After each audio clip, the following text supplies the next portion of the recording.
Assalamualaikum warahmatullahi wabarakatuh and a very good morning to sir and my viewers. My name Muhammad Zulhafizan bin Nur Hizam. I am a student for Bachelor of Medical and Health Science for subject NBOH 2522, and today I would like to present my presentation regarding my requirement in that clinical posting, which is my topic today is optimizing on ergonomics strategies for healthier and more productive workplace for first responder in ambulance services at Klinik Kesihatan Kampung Bandar, which is my Klinik Kesihatan. Now, without wasting our time, let's move to the second slides that we need to see what are the safety briefing why my presentation today. First, make sure you are in comfortable environment at your own setting. Second one, beware any splash of cup on your table. Third, do not lay any cable over the floor to preventing any electrical issue. Fourth, do not overload plug connection on your switches. And the fifth one, do not use any broken cable on your table. This is the safety briefing that I hope that all of you can follow to make sure my presentation today are very good and you can hear it in a safety environment. Alright, in order to make my presentation efficient, we need to know what the journey for my presentation today. So, I have been lined up what are my presentation learning outcome to make sure all of you can understand and get the point for my presentation today. Alright, at the end of my presentation, I hope that all of you can get my introduction with ergonomic in pre-hospital care. Second one, I hope that you can get what are the trigger factors that I have been choose the issue for today. And the third one, we will see what the ergonomic challenge in ambulance services that most commonly first responder face. The fourth one is we hope we can see what are the strategies that I have been lined up for my setting to overcome this issue. And then the last one, we can see what are the benefits for my strategy lined up and then what are the conclusion that I can make for my presentation today. These are the 5 points that I hope that all of you who watching my presentation today can get by the end of these presentations. Now, let's move for my first point, which is understanding itself the ergonomic in first responder for ambulance services. So what? What we should know about ergonomic for first responder? Ergonomic for first responder in ambulance services is the science of designing tools, equipment, workspace, and tasks to align with the physical and cognitive needs of ambulance personnel, which is we, ensuring safety, efficiency, and well-being during emergency response operation. These are the definition for ergonomic in first responder for ambulance services. We should know the tools, equipment, and workspace are designing is safety for us as responder and for patient that we are handling for. We already know what are the ergonomic definition for first responder in ambulance services. Now, we should see why ergonomic are important for our ergonomics. As you can see in my second point now, I have been highlighting the 4 main points why ergonomic are considered unique demands in our role. The first one is physical tasks. Frequent lifting of patients, right? Operating equipment and working in confined space in ambulance are need a physical task important for our ergonomic things. Second one is cognitive demands. Quick decision making under high stress while level maintaining our focus and accuracy. Because somehow when we on the at their side, when we respond to our patients, we need to make a quick decision while maintaining how the services is moved. All right. Third one, environmental factor. When we as a responder, we respond at the case at site, we need to adapting the diverse setting like the road traffic or the confined urban space. Because somehow we're responding at kampung orang asli, we're responding at the house that rumah PPR quite high. We need to adapting the environmental factor for our site. The fourth one is dynamic work conditions. Handling emergency tasks in moving vehicle often requiring balance and flexibility. Because when we responding like one cases that have been respond at the Bukit Jugra, we need to dynamic work conditions, which is we need to how to handle the task in moving our stretcher, our equipment to make sure our operation is smooth. This is why the 4 points: physical tasks, cognitive demands, environmental factor, dynamic work conditions are also considered why ergonomic are important, because to make sure these 4 points are good and efficient in our operation at site while responding to the patients. As we already achieved my two main points, which is the first one is what are the definition, and second one is why the ergonomic are important for us as a first responder. Now, let's see what are the cases that I took for my presentation and for my clinical report on my writing. As we can see now, what are the trigger factor? Because every cases, we should look what are the trigger factor itself. Azizul, a senior ambulance driver at Klinik Kesihatan Kampung Bandar, has been experiencing persistent lower back pain and shoulder strain over past 6 months. Recently, during a critical emergency response, Azizul struggled to safely lift a patient into the stretcher due to his discomfort, delaying the response time and compromising patient safety. This is the important things that we should not take easy, because as we can see, the main issue now, persistent lower back pain and shoulder strain over past 6 months. And the main cause is delaying response time and compromising patient safety. This is not the things that we should compromise in our services. These are the trigger factor that we should not look at easy, because this is about our healthcare worker safety. Also, this is about our patient safety. Now, we should look what are the challenges itself causing this issue, because every issue it must have the challenge that we need to highlight. Actually, there is more than this, but I have been highlighting these main two factors that causing the issue faced by Azizul. First one is equipment related challenge. Manual stretcher.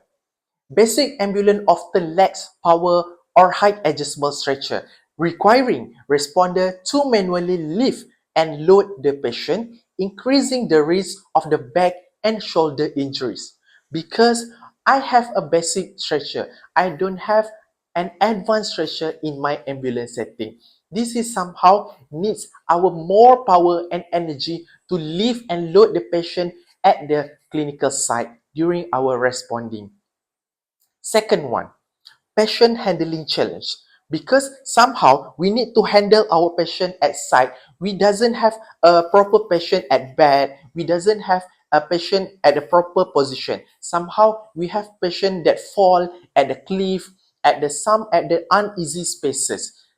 At this challenge, patient handling challenge, responders must lift the patient from uneven surfaces like ditch roads, all right, like a non clear road at a Jugra Bukit, at the jungle, right? It's without proper tools like lifting aids. Transferring patient into the ambulance requires lifting at awkward angles, especially if the stretcher height doesn't align with the ambulance entry. What I have been faced as my experience as responder, I have been responding one case fall from paragliding at Bukit Jugra. This is a serious issue that I it's quite a challenge for me to pull the patient at the cliff of the mountain to make sure the safety of the patient, also the safety of myself. Now, let's take a look at the strategy for plan for optimization. These are the two strategies that I have been do at my clinic kesihatan setting, because there is some issue that I can make it drastically change because it involve the pembelian bajet from pejabat kesihatan daerah, also kelulusan from the Jabatan Kesihatan Negeri. So this is the basic thing what I as a medical assistant can do with my uh, collaboration with my penyelia to make sure this issue have a some way to solve. First one is equipment upgrades and modifications. Implementation, power stretcher and lifting aids. Procure lightweight, height adjustable power stretchers. Introduce patient transfer sheet with sliding mechanism to ease transfer from the uneven surface. This is the upgrade from the equipment and modification that we can do, because my penyelia have been issued this to the PKD, then it have been mendapat kelulusan to buy some of the height adjustable power stretcher, also the sliding mechanism sheet that help we as a responder to move our patient at the uneven surface. Second one is training and CME sessions. This is what I as a medical assistant can do at my clinic kesihatan. Implementation, safety patient handling techniques, because this is the most important thing. When we need to change all of things, the most important ones is about knowledge. Knowledge itself, we need to make sure our staff have a great knowledge in order to make our services is good. Conduct biannual workshop on proper body mechanics and lifting techniques. Second one, stimulate common field scenario to practice ergonomic approach. Third one, provide stretching and strengthening exercise tailored to the responder needs. The fourth one is distribute visual guides or apps with a quick exercise for pre and post shift routines. Alright, let's see what I have been doing. This is the refreshment session on how to use with the right technique on the stretcher. This is the event that we have been created at Pejabat Kesihatan Daerah to make sure all our MAs, all our driver have a right technique to use a stretcher. Also, we have been introduced the new equipment yang mendapat kelulusan pembelian dari Pejabat Kesihatan Daerah during these sessions, because we must make sure all the patient, all the MAs, all the driver must know how to use the new equipment and refreshment session on the handling the stretcher. And the second one is this is a CME session that I've been created. That's, as you can see, there's a lot of nurses, because this CME session I have been involved all of my staff in clinic kesihatan to make sure all of them know what are the right technique, what are the right exercise, what are the important for body mechanic, on patient handling lifting, also on our regular exercise, to make sure we as a healthcare worker are competent enough to deliver a services at our patients. Now, what the outcomes goal? Because every strategy, every plan that we have been highlighting, it must have the outcome goals. First one, improve health and safety for first responder. Reduction in work-related injuries, lower stage musculoskeletal disorder. Because this is the reduction of work-related injuries. We must make sure that when our responder, when our healthcare worker doing their duty at scenes, must make sure it must reduce the work-related injuries in order to improve the safety and help for our first responder. Second one, enhance the operation efficiency. Because when we need to deliver our services, we must make sure our operation is efficiency enough for ourselves and our patient. Faster response time and productivity. Optimize ambulance layouts and tools allow responder to work more efficiency. Reducing in fatigue and physical strain enables responder to focus on patient care and greater effectiveness. This is why enhanced operation efficiency can be a good thing when we do a right thing in our services. Last one is better patient outcome. Improve patient safety and care quality. Ergonomic handling techniques minimize delays and risk during patient transport and care. Responder comfort and efficiency, more attentive and precise medical intervention. This is the conclusion. When we do a right thing in our services with a right technique, with a right equipment, with a good knowledge, this is the outcome that we can achieve at the end of the things. Improve our health as a responder, enhance the operation efficiency. Also, our patient must have a better outcome at the end of the day. As conclusion for my presentation today, the ergonomic challenge faced by first responder, assistant medical officer, and ambulance driver at Klinik Kesihatan Kampung Bandar particularly within the context of poor of proper right technique and basic equipment of Type 3 ambulance are significant, but it's solvable. By implementing the targeted strategies ranging from the equipment, upgrades, and training, we can create a safer and more productive working environment. By this conclusion, the issue that I have been highlighting about Azizul on my clinical writing and this presentation are solvable. But it must have a collaboration from our pejabat kesihatan daerah, also Jabatan Kesihatan Negeri, in order to help us to get a new stretcher and new equipment to make our services are more smooth.